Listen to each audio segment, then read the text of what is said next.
ప్రపంచాన్ని రంగులతో నింపే సీతాకోకచిలుకకు మకరందాన్ని అందించే పువ్వులు తన నుండి ఏమీ ఆశించవు. నా జీవితంలోని అలాంటి పువ్వులకు అంకితం నా ఈ చిన్న ప్రయత్నం.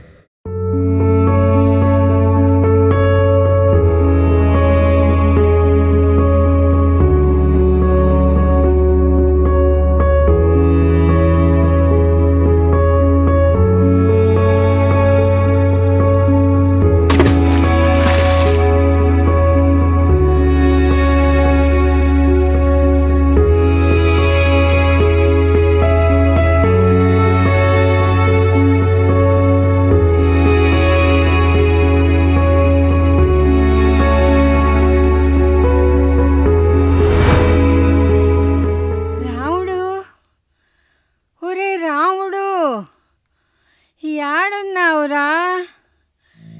యాడని వెతకనరా?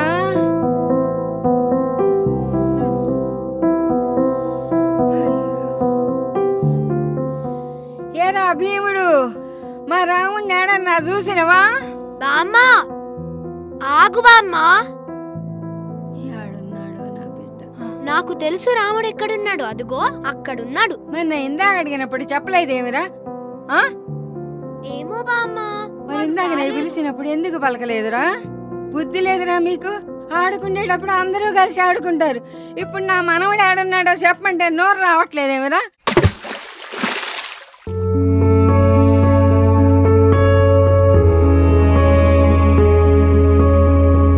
అదిగో బామ్మా రాముడు అక్కడున్నాడు. ఒరే రాముడు! అయ్యో అయ్యో అయ్యో అయ్యో! ఒరే రాముడు, నీకే గాలి ధూళి దయ్యం పట్టిందిరా? అయ్యో, ఏమైందిరా నీకు? ఇక్కడెందుకు కూర్చున్నావురా నువ్వు? నీకే గాలి ధూళి దయ్యం పట్టిందిరా? ఇక్కడికి వచ్చి కూర్చున్నావు. ఉండు, దిష్టి తీస్తాను. ఇరుగు దిష్టి, పొరుగు దిష్టి, ఊరి వాళ్ళ దిష్టి, గూడెం వాళ్ళ దిష్టి, ఇగో ఈ భీమిగాడి దిష్టి అన్నీ పోవాలిరా నాయన. రా రా అయ్యా రా. అయినా నీకెక్కడా చోట్లైనట్టు ఏడకొచ్చి కూర్చున్నావేందిరా నాయన? ఈ గుట్టలో పురుగు పుట్రా ఉంటుంది. నీకేదన్నా ఇది బామ్మ తట్టుకోలేదురా నాయన. వదులు బామ్మ. ఏమైందిరా నీకు? అంత నీరసంగా ఉన్నావు. మరి మహారాజ్ అంటే అందరూ భయపడతారు కదా, వంగి వంగి దన్నాలు పెడతారు కదా. మహారాజు దగ్గర ఇన్ని పైసలుంటాయి కదా, మహారాజు అందరికీ పైసలు పంచుతాడు కదా. అయితే ఇప్పుడు ఏమైందట? రాముడు మరి బామ్మ, నువ్వు కొట్టనంటే నేను ఒక మాట చెప్తాను. చెప్పరా? మరి మరి పెద్దగా చెప్పాడవరా, నాకు వినిపించట్లేదు. ఇదిగో బామ్మ, ఈ భీముడే కొత్త గోళీల కోసం రోడ్డు కట్టు వైపున్న పెద్ద దుకాణంలోకి నన్ను లాక్కొని తీసుకెళ్ళాడు. కాదు బామ్మ, రోడ్డు అవతలిపోతే యాక్సిడెంట్లు అవుతాయి. ఇట్లా కాదురా మీకు. భర్త పూజ చేస్తా గాని బుద్ధి రాదు. మీరు భర్త పూజ చేస్తా అంటారు గాని ఎప్పుడు చేయలేదేంటి బామ్మ? చెయ్యాలా? అయితే ఉండు, ఇప్పుడే చేస్తా నీకు భర్త పూజ. వేధవా కానాని, నీకు భర్త పూజ కావాలరా? ఏమిట్రా నువ్వు అక్కడే ఆగిపోయావు? రా. మరి మహారాజు దగ్గర ఇన్ని డబ్బులుంటాయి కదా, మహారాజు అందరికీ పైసలు పంచుతాడు కదా. మహారాజు దగ్గర 100 మంది పనోళ్ళు ఉంటారు కదా. మరి మన రాజు అదే చాక్లెట్లు కేకులు తెస్తా ఉంటాడు. ఆ రొయ్యలోడా?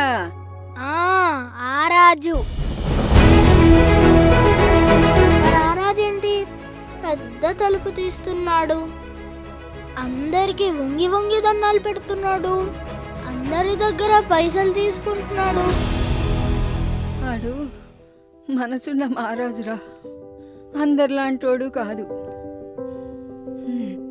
ఇంకెప్పుడు ఈ బామ్మని వదిలి వెళ్ళకు నాన్న. సరే బామ్మ, ఇంకెప్పుడు వెళ్ళను. సర్లే, ఆ రొయ్యలోడొచ్చే వేళ అయింది.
వాళ్ళు చూడు బామ్మ ఎంత సంతోషంగా ఉన్నారో.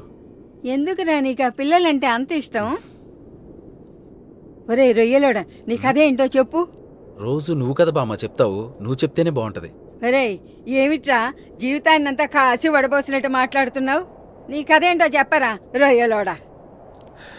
సరే, నువ్వు అడుగుతున్నావు కాబట్టి చెప్తున్నాను. నా పేరు రామకృష్ణ. నేను కూడా వీళ్ళలాగానే అనాథను బామ్మ. నేను పుట్టగానే మా అమ్మ చనిపోయిందంట. నా 3వ ఏట మా నాన్న యాక్సిడెంట్లో చనిపోయాడంట. ఎవరో ఇంటి పక్కన తెలిసిన వాళ్ళు నన్ను అనాథాశ్రమంలో చేర్పించారు. ఆ వయసులో నాకు ఏం అర్థమయ్యేది కాదు. అమ్మకేమైందో తెలియదు, నాన్నెందుకు రావట్లేదో తెలీదు. అన్నం తినకుండా, వేరే పిల్లలతో ఆడుకోకుండా ఒక మూల కూర్చొని వెక్కి వెక్కి ఏడ్చేవాడిని. ఆకలేస్తే అన్నం పెట్టేవాళ్ళు లేరు, జ్వరం వస్తే దగ్గరికి తీసుకునేవాళ్ళు లేరు. ఇంత పెద్ద ప్రపంచంలో నా కోసం ఒక్కళ్ళు లేరా అని కుళ్ళి కుళ్ళి ఏడ్చేవాడిని. వయసు పెరిగే కొద్దీ వాడే అర్థం చేసుకుంటాడులే అని అనుకున్నారు మా టీచర్. కానీ వయసు పెరిగే కొద్దీ ఆ బాధ ఇంకా పెరుగుతూనే ఉంది బామ్మ. ఒక్కోసారి చచ్చిపోదామని కూడా అనిపించేది. కానీ ఆ వయసులో నాకేం అర్థమయ్యేది కాదు. ఒకసారి బామ్మ, మా ఆశ్రమానికి ఒక కుటుంబం వచ్చింది. వాళ్ళు మాకు కొత్త చొక్కాలు కొనిపించారు, మంచి భోజనం పెట్టించారు. మేము ఆ రోజు చాలా సంతోషంగా ఉన్నాం.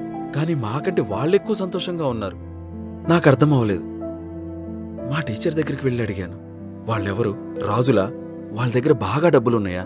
మాకు ఇవన్నీ ఎందుకు కొనిపిస్తున్నారు అని. అప్పుడు మా టీచర్ నవ్వుకొని, బాగా డబ్బులుంటే రాజులెవరు నాన్న? నలుగురికి మంచి చేయాలి అని పెద్ద మనసుంటే రాజులవుతారు అని చెప్పింది. ఆ మాటలు నా మనసులో బలంగా నాటుకుపోయాయి. అలా పెరిగి అక్కడ ఇక్కడ పనిచేసి ఇదిగో ఈ హోటల్లో పనిచేస్తున్నాను. ఒకసారి పని మీద ఇటువైపుగా వచ్చినప్పుడు ఈ గుడిసెల్లో ఈ పిల్లల్ని చూశాను. ఒక్కసారిగా నా బాల్యమంతా నా కళ్ళ ముందు తిరిగింది. వీళ్ళు కూడా నాలాగే బాధపడుతుంటారనిపించింది. అందుకే నాకు చేతనైన సహాయం చేసి వీళ్ళ బాధను పూర్తిగా తొలగించలేకపోయినా కొంచెమైనా తగ్గిస్తాననిపించింది. అందుకే ఈ హోటల్లో మిగిలిపోయిన బ్రెడ్లు, బన్లు, బిర్యానీలు ఏముంటే అవి తీసుకొచ్చి వీళ్ళకిస్తాను. వీళ్ళు సంతోషపడితే చిన్నప్పుడు నేను సంతోషపడినట్టు ఫీల్ అయ్యేవాడిని బామ్మ. అది కూడా నా స్వార్థమే. అందుకే ఏదో నాకు చేతనైన సహాయం చేస్తున్నాను. నేనెంత డబ్బు సంపాదించినా ఏం చేసినా వీళ్ళిచ్చే ఆనందం, వీళ్ళిచ్చే సంతోషం ముందు చాలా చిన్నవనిపిస్తాయి బామ్మ. అదే కావాలి బామ్మ నాకు. ఇందాక నేను బెల్లు కొట్టుకుంటూ వచ్చా కదా, అప్పుడు వీళ్ళ కళ్ళల్లో ఆనందం, సంతోషం ఎన్ని కోట్లు ఇస్తే వస్తాయి బామ్మ. నాకు అది చాలు బామ్మ, అది చాలు. అవునా బిడ్డ, ఎన్ని కష్టాలు పడ్డావురా నాయన. నాకు ఇవేవీ తెలియక ఏవేవో మాట్లాడాను, పిచ్చిదాన్ని. ఏమనుకో మాకు బిడ్డ. సరే బామ్మ.